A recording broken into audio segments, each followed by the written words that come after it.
दोस्तों ये movie recently release हुई है जो सच्ची घटना पर आधारित है। तो देर न करते हुए कहानी शुरू करते हैं।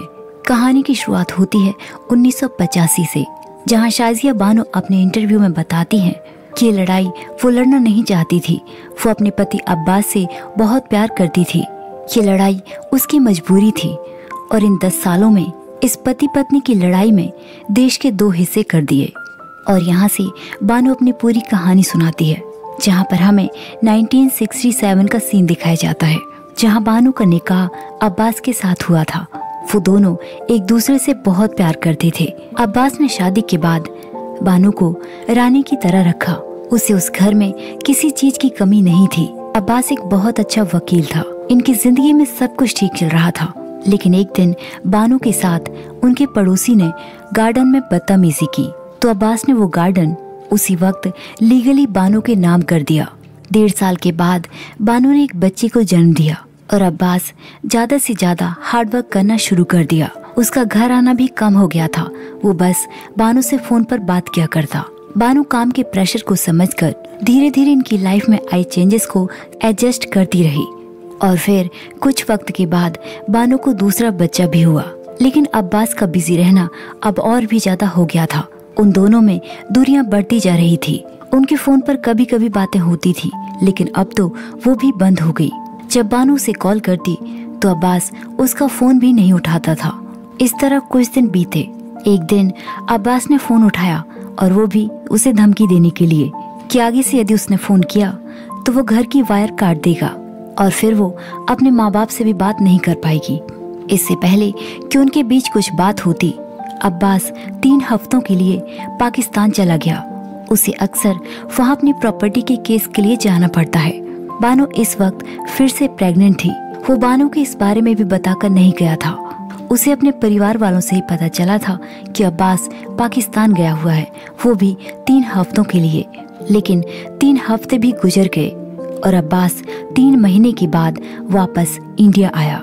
बानो अब्बास के आने की खुशी में पिछले सारे गिले शिकवे भूल गई। लेकिन जब अब्बास उसके पास आया तो अकेला नहीं, उसने किसी पाकिस्तानी लड़की से शादी कर ली थी जिसका नाम सायरा था और वो उसे अपने साथ भी लेकर आया था। ये सच्चाई जानकर बानो के पैरों तले जमीन न रही। इस धोखे ने उसे अंदर से तोड़ दिया था। अब्बास की माँ बानो को समझाती है कि सायरा इनके फूफे की लड़की है और अब्बास को मजबूरी में शादी करनी पड़ी, क्योंकि सायरा का हस्बैंड उसे एज में बड़ा था और उसे मारा पीटा करता था और उसकी डेथ हो जाने के बाद सायरा अकेली पड़ चुकी थी। यही वजह थी कि अब्बास को उससे शादी करनी पड़ी। लेकिन बानो सायरा को एक्सेप्ट नहीं कर पा रही थी, क्योंकि अब्बास पहले ही बानो से दूर हो चुका है और अब उसे अपने पति को किसी और लड़की के साथ शेयर करना पड़ेगा। बानो को अब्बास के घर वाले उसे यही समझा रहे थे कि बानो कोई दुनिया की अकेली लड़की नहीं है जिसके पति ने 2 शादी की है। और फिर अब्बास सायरा के साथ घर में आ जाता है। रात को अब्बास बानो के पास जाता है और उसे समझाता है कि वो उसकी पहली बीवी है और उसका दर्जा कभी कम नहीं होगा। वो उसके लिए हमेशा खास रहेगी, इसलिए वो ज्यादा ना सोचे। सायरा से उसने शादी मजबूरी में की है, लेकिन वो बानो से बहुत प्यार करता है। ये बात सुनने के बाद बानो को थोड़ी सी तसल्ली होती है। वहीं सायरा को वही बगीचे वाला हाउस दिया जाता है और अब से वो वहीं रहती है। अगले दिन से बानो अब्बास का कोई काम करने की कोशिश करती तो सायरा उसे खुद ही कर देती और ये सब देखकर बानो को बहुत अजीब लग रहा था। वहीं सायरा बानो से बहुत प्यार से बात करती है और उसे आपा कहकर बुलाती है। और फिर हम देखते हैं कि सायरा बानो से कहती है कि उसे मार्केट से कुछ चीजें लेनी है और फिर बानो से मार्केट लेकर जाती है। वो वहाँ से मेकअप करने वाली चीजें और परफ्यूम्स लेती है जो कि अब्बास को बिल्कुल भी पसंद नहीं है। लेकिन बानो उसे ये सब लेने में मना नहीं करती। और जब सायरा को पता चलता है कि ये सब चीजें अब्बास को पसंद नहीं है तो वो बानो पर चिल्लाने लगती है कि आखिर उसने उसे बताया क्यों नहीं कि अब्बास को ये सब चीजें पसंद नहीं है। ये सब जानबूझकर कर रही है ताकि अब्बास और सायरा के बीच दूरियां आ जाएं। और फिर सायरा उससे कहती है कि वो चैरिटी में आई हुई कोई चीज नहीं है। तुम्हें जानने से पहले अब्बास मुझे जानता था और हम एक दूसरे को पसंद भी करते थे, लेकिन मेरी शादी कहीं और तय हो गई। और इसी वजह से अब्बास ने बानो से शादी की। लेकिन जब अब्बास को पता चला कि सायरा के पति की मौत हो चुकी है तो वो तुरंत ही उसे लेने के लिए उसके पास चला गया, क्योंकि वो अब भी सायरा से प्यार करता है। सायरा उसे बताती है कि यदि वो अब्बास के सामने शादी से पहले शर्त रखती कि तुम अपनी पहली बीवी बानो को पहले तलाक दो तो वो ये शर्त भी मान लेता, लेकिन मैंने ऐसा नहीं किया। ये सब सुनकर बानो को बहुत दुख पहुंचा, क्योंकि अब्बास और उसके घर वालों ने सायरा के बारे में जो कहानी बताई थी वो झूठी थी। अब्बास ने दूसरी शादी कोई मजबूरी में नहीं की, बल्कि उसका ये अपना फैसला था। बानो घर आकर अब्बास से इस बारे में पूछने लगती है, लेकिन अब्बास इस बात को नहीं मानता कि ऐसा कुछ भी नहीं है और वो उसे अपने हर काम का हिसाब नहीं दे सकता। वो बानो पर चिल्लाता है और उसे चुप रहने को कहता है। ये सब देखकर बानो समझ चुकी थी कि अब्बास अब वो पहले वाला नहीं रहा। वो रोते हुए सो जाती है। जब आधी रात को उसकी आंख खुलती है तो अब्बास सायरा के कमरे में था और ये देखकर बानो का दिल फिर से टूट गया। और यहाँ से 2 साल बाद का सीन दिखाया जाता है। अब बानो के 3 बच्चे हैं, 2 लड़के और 1 लड़की। अब उसका यही काम है बच्चों को संभालना और घर पर रहना, क्योंकि अब्बास का ध्यान तो सायरा रख रही थी। कहीं न कहीं बानो ने सायरा को एक्सेप्ट कर लिया था और फिर सायरा भी प्रेग्नेंट हो जाती है। और ये खुशखबरी देने के लिए बानो अब्बास के ऑफिस जाती है। साथ ही साथ बानो की आज एनिवर्सरी भी थी, लेकिन अब्बास को कुछ भी याद नहीं था। वो अब्बास के साथ कहीं बाहर जाना चाहती थी और ये सारी बातें उसे बताना चाहती थी, लेकिन अब्बास ने उसे मना कर दिया, ये कहकर कि आज उसे बहुत काम है। वो रोती हुई उसे मनाने की कोशिश करती है, लेकिन अब्बास उसे डांटकर वहाँ से जाने को कहता है। बानो की अहमियत अब्बास की जिंदगी में अब कुछ भी नहीं बची थी, इसलिए गुस्से में वो अपने तीनों बच्चों को लेकर अपने माँ बाप के घर चली जाती है। यहाँ अब्बास को भी एहसास हो चुका था कि उसे बानो पर इस तरह नहीं चिल्लाना चाहिए था, इसलिए वो कुछ देर के बाद घर जाता है। लेकिन उसे पता चलता है कि बानो बच्चों को लेकर अपने घर चली गई है और इस बात से अब्बास को बानो पर फिर से गुस्सा आता है। इस तरह कुछ दिन बीते। एक दिन बानो की माँ को अब्बास का कॉल आया। उसने कहा कि आप बानो और बच्चों को अपने पास ही रखें। वो बच्चों के खर्चे के लिए हर महीने 400 रुपए भेज देगा। फोन कट हो जाने के बाद बानो अपनी माँ से पूछती है कि क्या उसने मेरे बारे में कुछ बात की, लेकिन अब्बास ने बानो के बारे में कोई बात नहीं की थी। और ये सुनकर बानो काफी दुखी हो जाती है, क्योंकि अब्बास की जिंदगी में बानो का ना होने पर भी उसे कोई फर्क नहीं पड़ता। बानो सिलाई का काम करके थोड़े बहुत पैसे कमा लेती थी। अब्बास ने कुछ महीने तक तो 400 रुपए भेजे, लेकिन उसके बाद उसने वो पैसे भेजने भी बंद कर दिए और बानो अकेली 3 बच्चों की परवरिश नहीं कर पा रही थी। वो अब्बास को कांटेक्ट करने की कोशिश करती है, लेकिन ये भी नहीं हो पाया, इसलिए मजबूरन बानो को वापस अब्बास के पास आना पड़ता है। बानो को देखकर अब्बास को लगता है कि वो हमेशा के लिए यहाँ आ गई है, लेकिन ऐसा नहीं था। बानो यहाँ अपना हक मांगने आई थी। उसने अब्बास से कहा कि वो उसे उसके बच्चों का हक दे दे, क्योंकि अब उसने वो 400 रुपए देने भी बंद कर दिए हैं। अब्बास इस पर कहता है कि बानो खुद ही अपनी मर्जी से अपने घर गई थी, मैंने तुम्हें यहाँ से नहीं निकाला और वो उसे कोई पैसे नहीं देगा। यदि वो एक अच्छी औरत है तो उसे अपने पति की हर बात माननी चाहिए। बानो ने उसे कहा कि वो बच्चे जितने बानो के हैं उतने ही अब्बास के भी हैं। आखिर अकेली माँ उन 3 बच्चों की परवरिश कैसे करेगी, और मैं अपने बच्चों का हक लेकर रहूंगी। इतना कहकर गुस्से में बानो वहाँ से चली जाती है। उसके जाने के बाद सायरा भी अब्बास को समझाती है कि बस 400 रुपए की ही तो बात है, तुम उसे वो दे क्यों नहीं देते? वो इतना बड़ा लॉयर है, 400 रुपए अपने बच्चों के लिए दे देगा तो क्या होगा? आखिर वो बानो के साथ ऐसा क्यों कर रहा है? लेकिन अब्बास सायरा की बात भी नहीं सुनता, क्योंकि अब उसका ईगो हर्ट हो गया था और उसे बानो को सबक सिखाना था। और फिर बानो के पिता एक काजी के पास जाते हैं। काजी उनसे कहता है कि बानो को अपना घर छोड़कर इस तरह नहीं आना चाहिए था और इसमें वो उसकी कोई मदद नहीं कर सकते। ये सुनकर बानो के पिता समझ जाते हैं कि इसके लिए उनका कोई भी साथ नहीं देगा। उसके पिता उसे समझाते हैं कि बानो सही है और उसे अपने हक के लिए लड़ना होगा और उसके पिता हमेशा उसके साथ रहेंगे। ये सुनकर बानो का हौसला बढ़ जाता है और वो अब्बास पर केस करने के लिए कोर्ट पे जाती है। लेकिन जज उससे कहते हैं कि उसे यदि अपना केस लड़ना है तो सबसे पहले उसे एक वकील हायर करना होगा। वो उससे डायरेक्ट बात नहीं कर सकते। साथ ही उसे बताया जाता है कि उसे मुस्लिम कोर्ट जाना चाहिए क्योंकि सारे मैटर वहीं पर सॉल्व हो सकते हैं। बानो उनसे कहती है कि वो वहाँ पर भी गई थी, लेकिन वहाँ भी उसका कोई साथ देने को तैयार नहीं है। और फिर जज मान जाते हैं और वो कहते हैं कि सबसे पहले तुम एक वकील हायर करो। पास ही में खड़ी एक लॉयर जिसका नाम बेला था, वो बानो की सारी तकलीफें समझ जाती है और अब वो बानो का केस लड़ने के लिए तैयार थी। और फिर अब्बास के खिलाफ सेक्शन 125 के तहत केस दर्ज हो जाता है। ये नोटिस अब्बास के पास पहुंचता है और ये देखकर अब्बास बहुत हैरान था कि बानो कभी ऐसा भी कर सकती है, और वो भी फैसला करता है कि वो इसका जवाब देगा। लेकिन सायरा उसे समझाती है कि वो ऐसा ना करे, पर अब्बास उसकी कोई बात नहीं सुनता। बानो एक मुस्लिम औरत होकर अपने पति पर केस किया था, इसलिए ये खबर सब जगह फैल गई और इसी बात से बानो पर काजी नाराज थे कि उसे ऐसा नहीं करना चाहिए था। वो एक औरत है और उसे अपनी हद में रहना चाहिए था।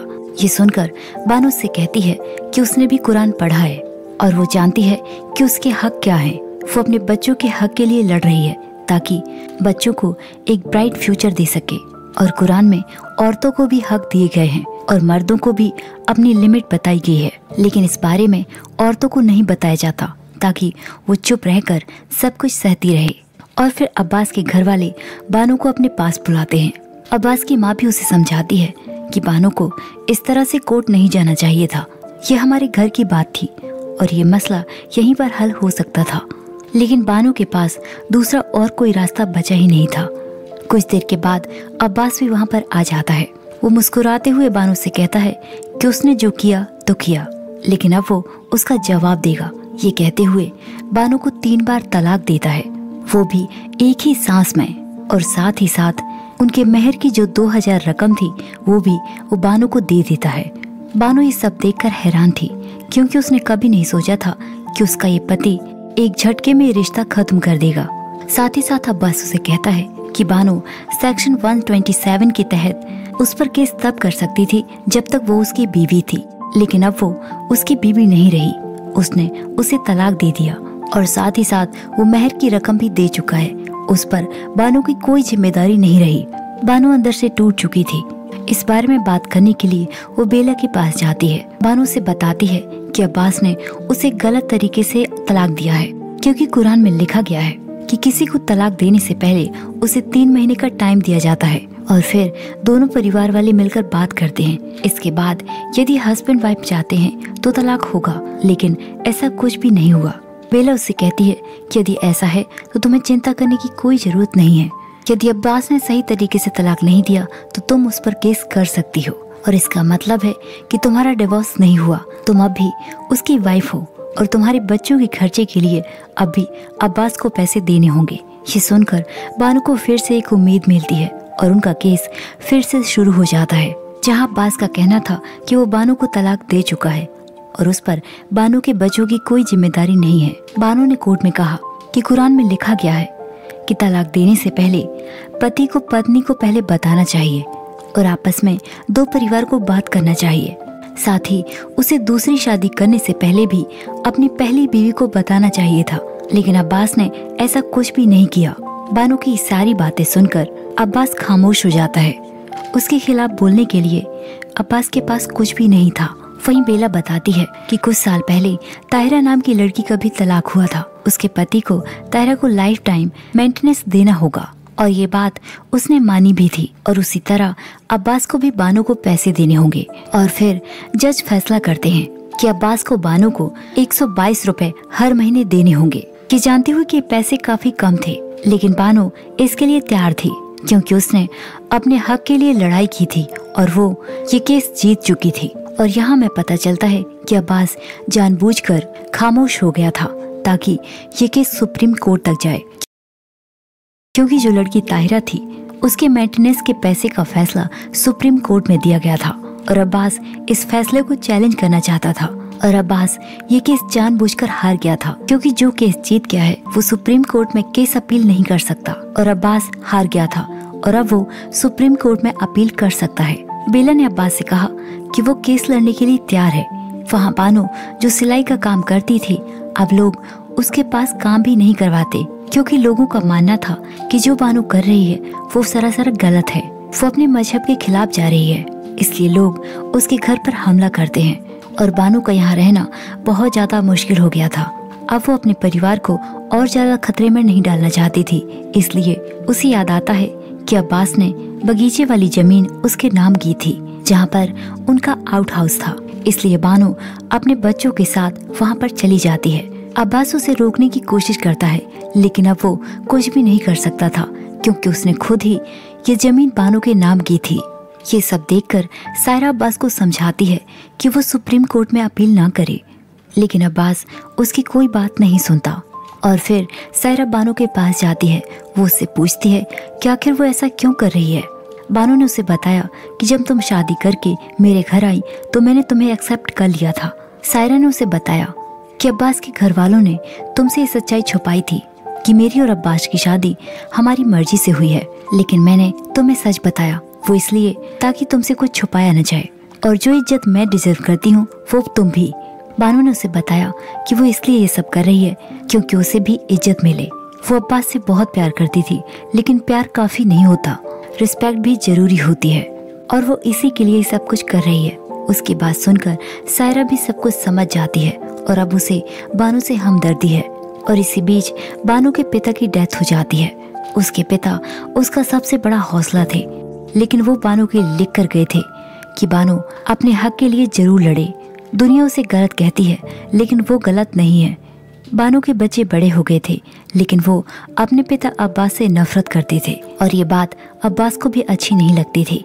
और फिर सुप्रीम कोर्ट में केस शुरू हो जाता है, जहां अब्बास का कहना था कि ये लोग अपने हिसाब से लॉ को चेंज करते हैं। इंडिया का बंटवारा सिर्फ एक धर्म की वजह से नहीं हुआ था, बल्कि इसके जिम्मेदार दोनों धर्म थे। लेकिन जब लॉयल्टी प्रूफ करने की बात आती है तो मुसलमानों को उसी नजर से देखा जाता है। वो कहता है हमारे लॉ के हिसाब से ये केस बिल्कुल सिंपल था। उसने बानो को डिवोर्स दे दिया है और उसकी जिम्मेदारी खत्म हो चुकी है, लेकिन ये केस फिर भी यहाँ तक आया। इसका मतलब है कि उनके कल्चर की यहाँ डिसरिस्पेक्ट हो रही है। ये सब सुनने के बाद बानो को भी अपनी पॉइंट रखने का मौका मिलता है।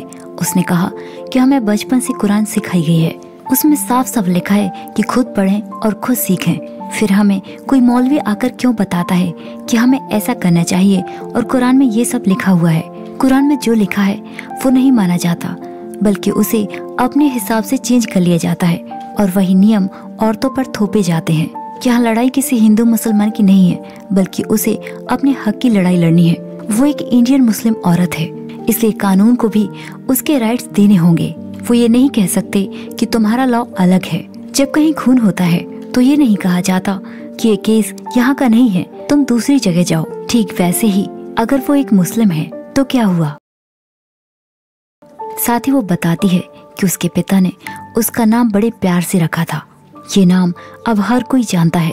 यदि आज ये फैसला उसके हक में ना हुआ तो कोई बाप अपनी बेटी का नाम ये नहीं रखेगा। साथ ही साथ वो कहती है कि उसे कई बार लगा कि वो ये केस ना लड़े, लेकिन क्या होगा जब उसके दोनों बेटे कल बड़े होकर किसी लड़की के साथ ऐसा करेंगे, या फिर उसकी बेटी के साथ उसका पति ऐसा करेगा। सारी दलीलें सुनने के बाद जज अपना फैसला सुनाते हैं कि कुरान और इंडियन लॉ को मद्देनजर रखते हुए ये फैसला कौन सी कम्युनिटी और कौन सी रिलीजन का नहीं है।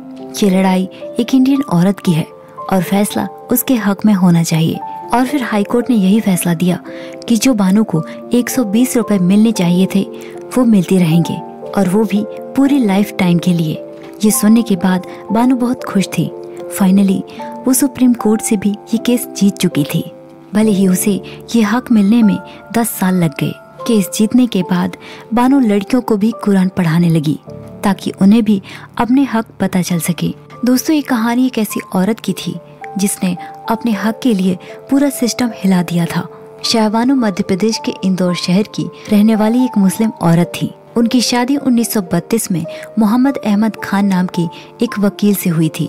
उनके 5 बच्चे थे और जिंदगी सामान्य चल रही थी। जब शाहबानो 62 साल की हुई तब उनके पति ने उन्हें 3 तलाक बोलकर घर से निकाल दिया। अब एक बुजुर्ग औरत जिसके पास न पैसा था न घर, वो अकेली रह गई। 1978 में शाहबानो ने कोर्ट का दरवाजा खटखटाया। लेकिन उसके पति ने कहा कि इस्लामिक कानून के हिसाब से तलाक के बाद मेरी उस पर कोई जिम्मेदारी नहीं है। लेकिन शाहबानो ने कहा, मैं सिर्फ इंसाफ चाहती हूँ, कोई एहसान नहीं। शाहबानो का मामला सुप्रीम कोर्ट में पहुंचा। 1985 में अदालत ने कहा, हर औरत चाहे किसी भी धर्म की हो, अगर उसका पति उसे छोड़ दे तो उसे गुजारा भत्ता देने का हक है। यह बहुत बड़ा फैसला था, क्योंकि पहली बार कानून ने औरत के हक को धर्म से ऊपर रखा। इस फैसले के बाद कुछ धार्मिक संगठनों ने विरोध किया, कहने लगे यह इस्लामी शरीयत में एक दखल है। शाहबानो की लड़ाई आज भी औरतों के अधिकारों के लिए मिसाल है। और इसी के साथ ये कहानी यहाँ पर खत्म हो जाती है। तो दोस्तों, ये थी हमारी आज की कहानी। ये कहानी आपको कैसी लगी कमेंट करके जरूर बताइए, और ऐसी ही कहानियों के लिए हमारे चैनल को सब्सक्राइब कीजिए। Thanks for watching.